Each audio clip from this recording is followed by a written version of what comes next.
Peggy 18.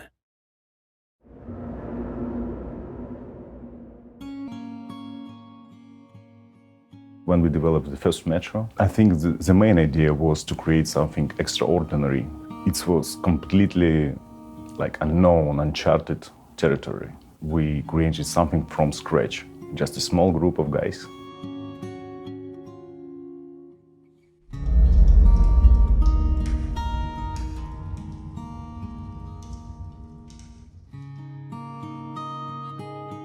The first one, it's Andrei Prokhorov, creative director. Oles Sheskovshovs, it's our technical genius. Everybody, I think, in the render world knew his name. Alex Maximchuk is also our game engine programmer, very powerful programmer. And Andrei Tkachenko is art director from Stoka.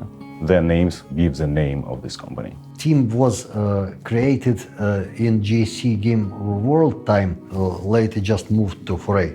Nervous time, small dark office in the middle of nowhere, limited resources. It was like self-finance time, and we tried quickly find publisher. Otherwise, we done. Originally, when developing Metro 2033, it was kind of a unique situation because it's this small team that hadn't really been heard of before. The members had been heard of from previous game, but it was still kind of this like crazy small development studio in Ukraine. And from the publisher's perspective, it was something so uniquely different. Initially, it was gathered from unusual people, unique people, and that key uniqueness lasts even to this point. No matter how we changed in terms of how many people have arrived into the company, how many people left, the uniqueness, the original uniqueness is still here. We have different tools and we have different, not like a culture, but a set of personal skills or personal traits assembled, accumulated in that weird company. There were about 20 people in the early days, and all these people went at that days and now create really beautiful and quite atmospheric games. Games that involve in our industry something new. Games that try to discover very important things of our life or our future life.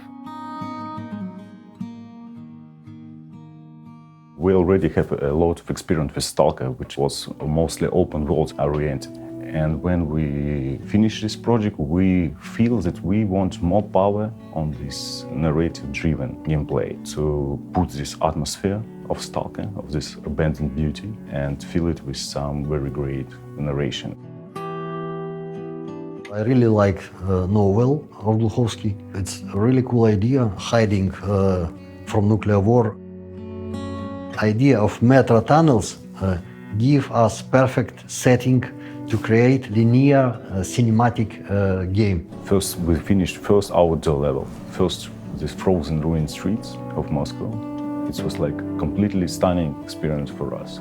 All these frozen winds, squeaking sounds, abandoned cars, skeletons all around. It was so natural. Moving to Metro Exodus, here it's more connected with nature of our team. With each project, we trying to make step ahead. Moving from underground metro system of Moscow, create intercontinental journey through post-apocalyptic Russia. It was exactly our scale.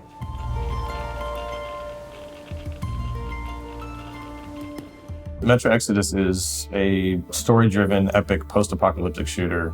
It takes place in Russia. This time, the game spans the entire continent of Russia. It takes place over the course of a year. We get to venture outside of Moscow for the first time in the series. It's something also that fans have been asking for. Metro Exodus после метро 2033 и 2033 Last Light — это такой некий глоток свежего воздуха.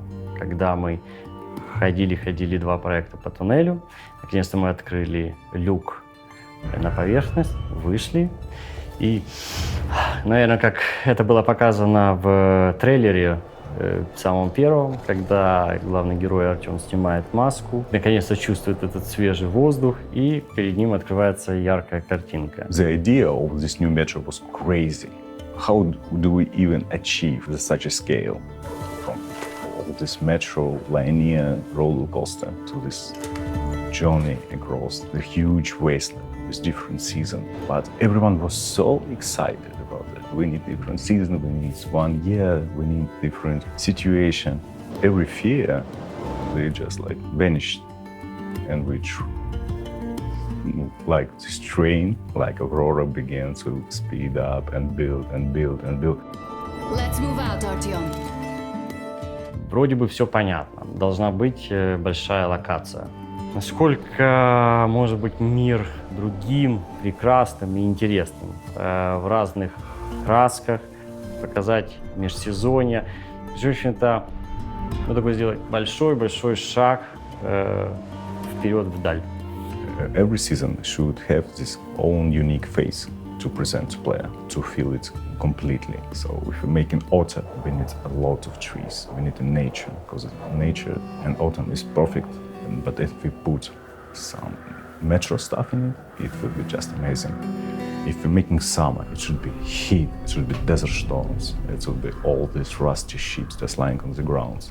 Spring, it should be dirt everywhere, it should be all kinds of flooded metal to show all these rains and storm, and everything should be so rusty. So unique face for every season. That was our major goal. Because metro is a handcrafted experience. Everything placed, everything set up in the scene along the player's way is always made it by hand. Creating virtual worlds, it's like mini gods. In first day I created terrain. In second day I created rivers and lakes.